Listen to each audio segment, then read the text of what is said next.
Now it's the age of conveniences. Everyone is too crazy about possessing more and more conveniences in life. A small handheld device can add a lot of conveniences to your life. But bear in mind one thing, never be a slave of these gizmos. Welcome once again to News Analysis. News Analysis, a weekly magazine on current affairs. To begin with, the main points in a nutshell. Osama Bin Laden documents released. China's Chen Guangcheng unable to meet US officials. India's Maoists free abducted official Alex Paul Menon. Pakistan cricketer Mohammad Asif freed after fixing scam sentence. Bangladesh teacher burns legs of girl pupils. Samsung Galaxy S3 smartphone unveiled. And now the news in detail. Osama Bin Laden documents released. Newly released papers from Osama Bin Laden's hideout reveal a frustrated Al-Qaeda leader struggling to control an unruly network, the US military says. The document says during the raid on Abbottabad compound were posted online by the research wing of the US military academy, West Point. The papers show he was unhappy with the affiliates' attacks on fellow Muslims, urging them to target the US instead.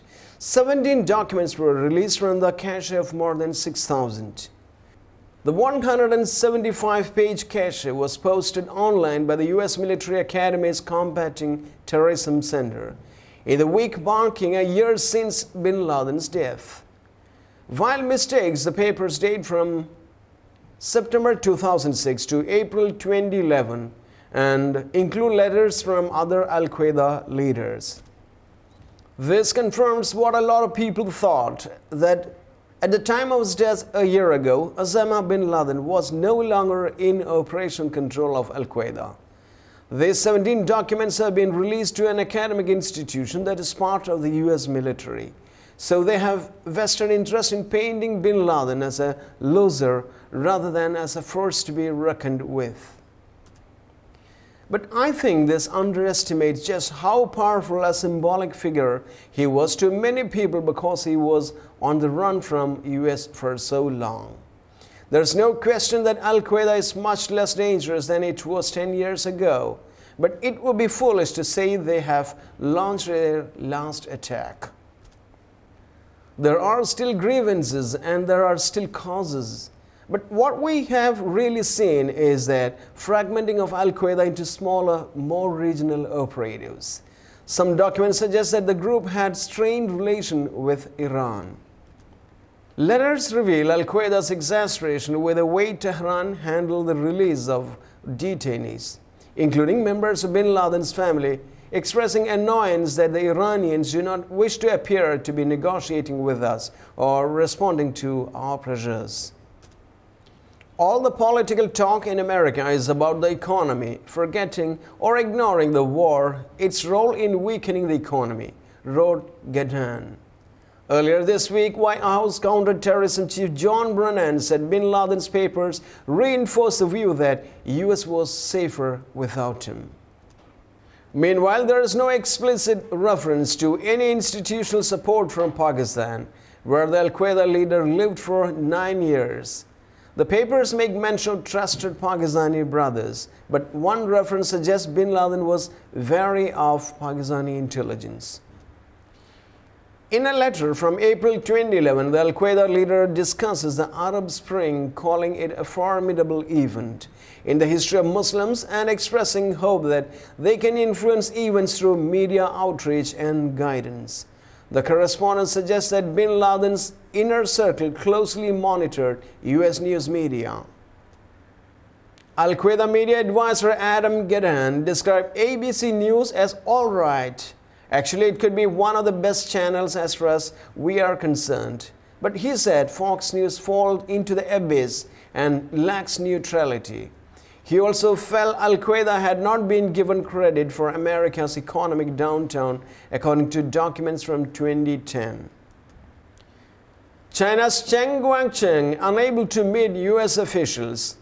Chinese dissident Chen Guangcheng says he has been unable to meet U.S. officials to discuss his desire to leave the country. The blind activist in hospital in Beijing told BBC reporters he believed Chinese officials were preventing U.S. envoys from visiting him on Thursday. After he escaped house arrest last week, Mr. Chen spent 6 days in the U.S. Embassy before emerging on Wednesday. The issue continues to overshadow key talks between the U.S. and China. U.S. Secretary of State Hillary Clinton is in Beijing to attend talks focusing on North Korea and Syria. As the talks opened, Mrs. Clinton did not mention Mr. Chen by name, but addressed the topic of human rights. U.S. media are reporting that Mr. Chen has asked to leave China with his family on Mrs. Clinton's plane. Threats to families over the past 2 days. There have been a number of reports, sometimes contradictory, about exactly why Mr. Chen left embassy and what information had been given. The U.S. ambassador to China, Gary Locke, on Thursday rejected the suggestion that Mr. Chen had been pressured to leaving. I can tell you unequivocally that he was never pressured to leave. He was excited and eager about leaving, he said. However, U.S. Department spokeswoman Victoria Nuland acknowledged that reporters that they as a family have had a change of heart about whether they want to stay in China. She added, "We need to consult with them further, get a better sense of what they want to do, and together consider their options." Mr. Chen told reporters by telephone from his hospital bed that since he left, he has been made aware of the threats issued to his wife and family at their home village in Shandong province while he was in the embassy. She told me our house has been installed with 7 CCTV cameras inside the courtyard. There are people in and outside our house and on the roof. They just eat and stay in our house, and they plan to build up electric wires around the house, he told reporters. Although he initially said he wanted to stay in China, he changed his mind because he believed China had reneged on an agreement to guarantee his safety.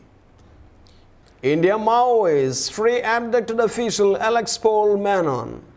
An Indian official kidnapped by Maoist rebels in Chhattisgarh state has been freed after 12 days in captivity.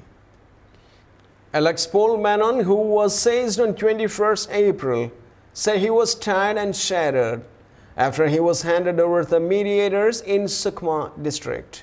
Mr. Menon is the most senior government official in the district, which is part of the Maoist-dominated Bastar region. Prime Minister Manmohan Singh has described the rebels as India's biggest internal threat. Speaking to journalists, Mr. Menon said he was fine and thanked mediators from both sides, my government, all the officers, family and friends for their efforts.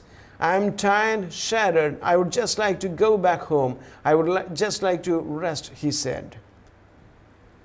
Mr. Menon looked exhausted as he was taken away from security personnel following a handover in the village of Thadmethla. On Monday, mediators from 2 sides had met and reached an agreement on Mr. Menon's release. The rebels said a day later they would release him on Thursday morning, but he was finally freed in the evening. Utmost concern earlier, retired bureaucrat B.D. Sharma and social activist Professor G. Hargobal, who have been negotiating on behalf of the rebels, reached the area where Mr. Menon was to be handed over to them. The mediators said they had agreed to set up a high-powered committee which would review allegations of human rights abuses launched by tribespeople and Maoist supporters. Mr. Menon had gone to Manjipara village to attend the meeting of local tribespeople when Maoist insurgents surrounded the area and opened fire. 2 of the official guards were killed and he was taken away. Maoists have a strong presence in Chhattisgarh and neighboring Orissa. The rebels say they are fighting for a communist state and for the rights of tribal people and the rural poor.